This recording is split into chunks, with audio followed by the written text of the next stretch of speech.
Kepada yang terhormat Menteri Pertahanan Republik Indonesia, Pak Prabowo, Kepala Badan Intelijen Negara, Pak Budi Gunawan, para wakil rakyat di DPR dan DPRD, serta seluruh rakyat Indonesia dan rakyat dunia pemirsa video ini.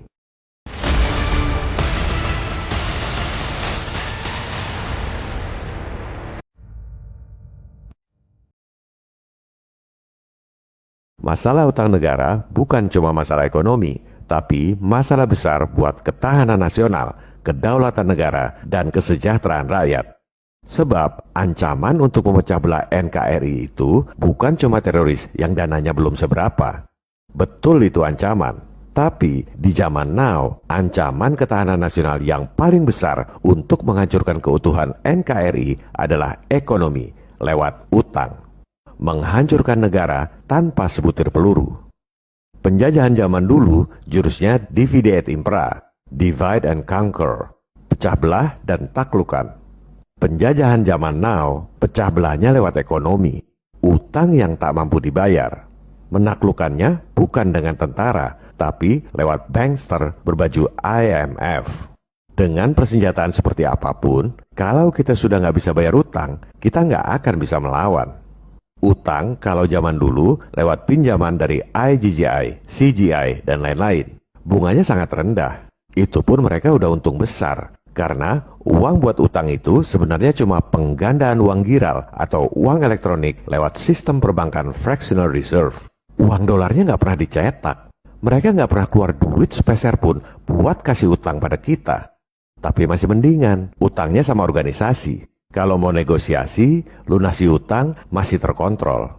Di era reformasi ini, utangnya pada para investor di pasar modal, bunganya jauh lebih tinggi. Dan sudah nggak bisa dikontrol lagi. Nggak ada negosiasi, nggak ada pemotongan utang. Satu-satunya cara cuma buyback di harga premium.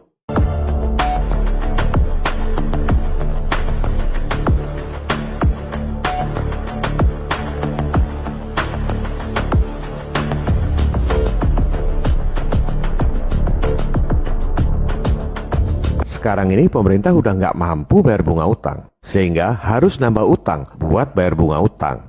Saat ini elit keuangan dunia masih kasih tambahan utang.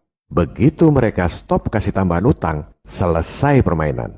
Default. Apa yang terjadi jika negara nggak bisa bayar utang? Tekanan internasional. IMF masuk pura-pura nolong. Padahal sebenarnya ngerampok habis-habisan. Persis seperti preman tebar paku. Dan kita nggak akan punya bargaining position karena udah nggak bisa bayar utang. Dengan alasan meningkatkan GDP, sumber daya alam kita habis dikeruk asing. Karena definisi GDP itu termasuk pendapatan perusahaan-perusahaan asing. Kita nggak bisa nolak. Tambang-tambang diserahkan pada asing dengan alasan GDP. Pertanian, perkebunan, perikanan, semua diserahkan pada asing dengan alasan untuk meningkatkan GDP. Ini lagu lama. Tahun 67 dulu juga Freeport masuk alasannya untuk meningkatkan GDP. Membuat daerah-daerah potensial jadi negara sendiri pun, atau otonomi khusus seperti negara dalam negara, kita nggak akan bisa nolak. Sebab dengan separatisme, mereka lebih leluasa membuat deal dengan pemerintahan baru di daerah. Inilah ancaman nyata kedaulatan negara yang sesungguhnya. Ekonomi lewat utang. Mereka lah teroris yang sesungguhnya. Jauh lebih berbahaya dari teroris yang tinggal di rumah-rumah kontrakan. Terorisme harus dibasmi, maling harus ditangkap. Yang harus diperhatikan adalah bankster yang jauh lebih berbahaya dari teroris dan maling. Soal utang ini memang bukan tugas pokok dan fungsi Kementerian Pertahanan dan Badan Intelijen Negara. Di sini kami mengetuk hati Pak Prabowo, Pak Budi Gunawan, juga para anggota DPR dan DPRD. Bukan hanya sebagai pejabat, tapi sebagai negarawan yang membela nasib rakyat. Sebagai putra-putra terbaik bangsa yang dengan hati tulus berjuang untuk keutuhan NKRI dan kesejahteraan rakyat di masa depan. Ini adalah persoalan yang sangat serius. Nasib bangsa ini, kedaulatan negara, keutuhan NKRI tinggal tergantung pada tambahan utang itu. Begitu di stop, habis kita Pak. Bukan diserang oleh tentara yang bawa senjata, melainkan oleh para bankster berdasi yang menghabisi nyawa NKRI lewat regulasi.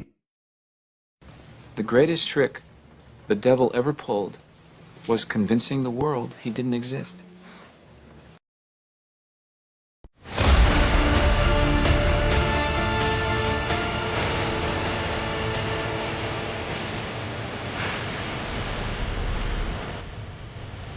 Mengapa kami begitu gigih menyampaikan hal ini? Kami ini bukan cebong, bukan kampret, bukan kadrun. Kami nggak punya motif tersembunyi untuk ekonomi maupun politik. Kami nggak cari panggung karena ingin jabatan. Kami adalah anak-anak bangsa yang menyampaikan suara kebenaran untuk mencerdaskan kehidupan bangsa, serta mengawal tujuan bernegara melalui investigasi jurnalistik yang bisa dijadikan rujukan untuk menyelesaikan persoalan bangsa.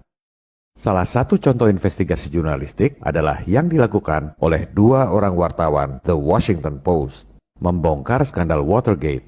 Itu terjadi karena para elit lokal di Amerika menindaklanjuti informasi Watergate itu. Kalau investigasi jurnalistik itu tidak ditindaklanjuti, dipetieskan, nggak akan ada skandal Watergate. Cuma bedanya, soal utang ini bukan skandal untuk menjatuhkan pemerintahan. Yang berbuat skandal itu adalah elit keuangan global. Elit lokal, termasuk para pakar, profesor, doktor, dan lain-lain, nggak sadar mengikuti sistem. Sehingga semua orang bekerja tanpa sadar untuk kepentingan elit global. Dalam kasus Watergate, 2 wartawan itu sebenarnya juga dapat bocoran dari orang misterius yang kemudian dijuluki Deep Throat, karena dia menyamarkan suara waktu kasih informasi. Ketika itu orang nggak tahu siapa itu Deep Throat, dan nggak penting, karena yang penting apa yang dia sampaikan itu terbukti akurat.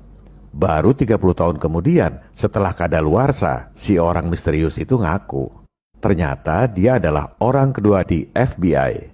Kalau bukan orang dalam, nggak akan tahu informasi Watergate. Begitu juga soal utang ini. Kalau bukan praktisi di lapangan, di bidang pendanaan dan financial engineering yang biasa berinteraksi dengan para bankir elit di pasar modal internasional, nggak akan tahu skema ini. Mau profesor, doktor yang titelnya numpuk pun, kalau cuma pinter textbook, nggak akan tahu. Karena memang nggak diajarkan di sekolah. Oleh sebab itu, mohon kiranya agar Pak Menhan, Pak Kepala BIN, para anggota Dewan, putra-putra terbaik bangsa, mencek kebenaran informasi yang kami sampaikan ini. Sekali lagi, bukan dengan nanya pada pakar yang cuma pinter teori textbook, melainkan dengan memverifikasi fakta-fakta dokumen yang kami sampaikan. Ini adalah fungsi intelijen alias kecerdasan. Kenapa kita utang pada asing? Karena sebagian besar orang, termasuk para pakar yang cuma pinter textbook, mengira bahwa untuk nyetak duit itu harus punya aset emas atau sumber daya alam. Kita ini miskin, aset kita nggak cukup, makanya kita ngutang. Mari kita buktikan bahwa asumsi, persepsi, dan teori tersebut tidak sesuai dengan fakta di lapangan. Kita gunakan fakta dokumen yang kredibel. Jangan hanya pendapat pakar, profesor, doktor yang cuma pinter textbook. Silakan buka laporan keuangan dari 3 bank sentral. Bank Indonesia atau BI, Federal Reserve atau Fed, dan Bank Negara Malaysia atau BNM. Neraca itu terdiri dari aset dan kewajiban. Kita lihat di bagian kewajiban, jumlah uang dalam peredaran di 3 bank sentral tersebut. Kemudian, lihat di bagian aset, apa aset yang merupakan dasar untuk menerbitkan uang? Emas? Bohong. Aset untuk menerbitkan uang adalah bon utang tanpa agunan. Di buku BI, namanya doang keren, aset keuangan untuk pelaksanaan kebijakan moneter. Ini aset terbesarnya. Aset yang jadi dasar untuk pelaksanaan kebijakan moneter, termasuk menerbitkan uang, adalah bon utang tanpa agunan. Pendidikan sekolah menyebutnya sebagai surat berharga. Seolah-olah bon utang tanpa agunan itu lebih berharga dari emas. Itulah hebatnya Wall Street. Sekolah-sekolah mengajarkan teori-teori yang menguntungkan mereka, sehingga semua orang bekerja tanpa sadar untuk kepentingan mereka. Di buku Fed disebutnya Treasury Securities. Keren, seolah-olah secured, aman. Padahal itu bon utang tanpa agunan. Bank Negara Malaysia ini lebih tricky. Nyebutnya Gold and Foreign Exchange. Seolah-olah emasnya banyak. Di situ ada tulisannya, keterangan di butir 3. Kita buka keterangan butir 3 itu. Ternyata goldnya cuma 1,9%. Yang terbesar adalah foreign securities. Bon utang asing tanpa agunan. Mau bukti apa lagi? Sudah dikasih bukti di depan mata pun, orang-orang masih nggak ngerti juga. Oleh sebab itu, yang dibutuhkan adalah investigasi intelijen atau kecerdasan. Orang-orang yang IQ jongkok nggak bakal ngerti. Seperti yang dikatakan oleh Mark Twain, lebih mudah menipu orang ketimbang meyakinkan orang bahwa dia sudah ditipu.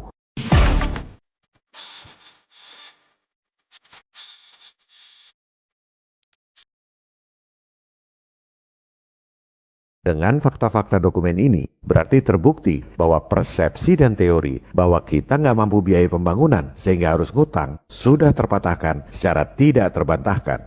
Supaya negara terus tergantung pada utang, mereka mempropagandakan soal hyperinflasi supaya orang ketakutan. Seolah-olah kalau nyetak duit sendiri itu inflasi, kalau ngutang nggak inflasi. Pada episode lalu, kami sudah buktikan dengan fakta dokumen yang tidak terbantahkan bahwa per November 2020, di luar uang resmi yang diterbitkan dan dibukukan oleh BI, ada lagi penambahan uang dalam peredaran sebesar 5.900 triliun yang berasal dari utang. Baik nyetak duit sendiri maupun utang, sama-sama nambah uang dalam peredaran, sama-sama inflasi. Terus, buat apa ngutang?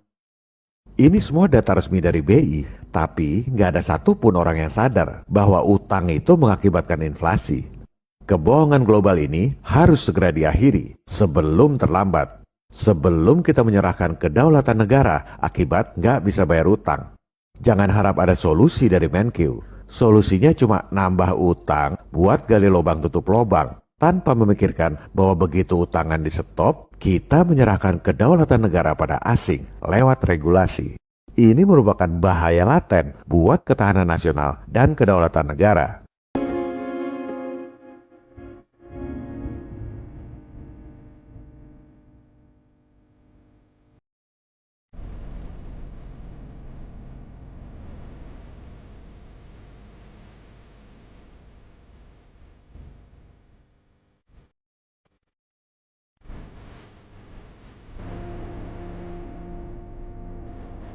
Lucunya, ada sebagian orang yang takut diembargo kalau kita lunasi utang.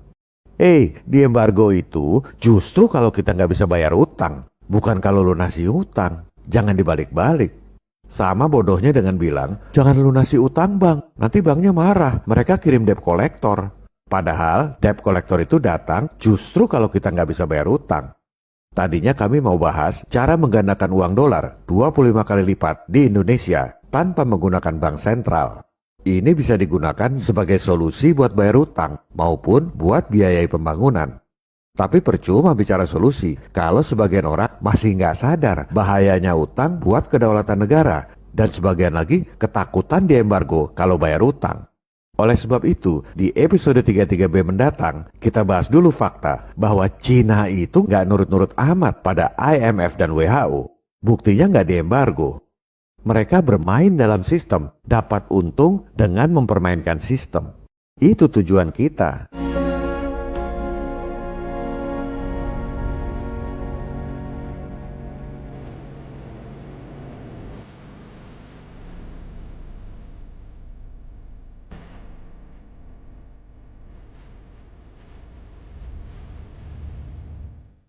Jadi, musuh kita yang sesungguhnya adalah kebodohan dan sifat pengecut kita sendiri. Kita bukan bangsa yang bodoh dan pengecut. Karena itu marilah kita teruskan perjuangan ini sampai ke ujung-ujungnya. Tahanlah menderita, tahanlah kesukaran. Kebesaran kita tidak dapat kita capai di atas kasur bantalnya kesenangan. Kebesaran kita itu hanyalah kita bisa capai di dalam api unggunnya perjuangan. Viva Republik Indonesia. Salam People Power.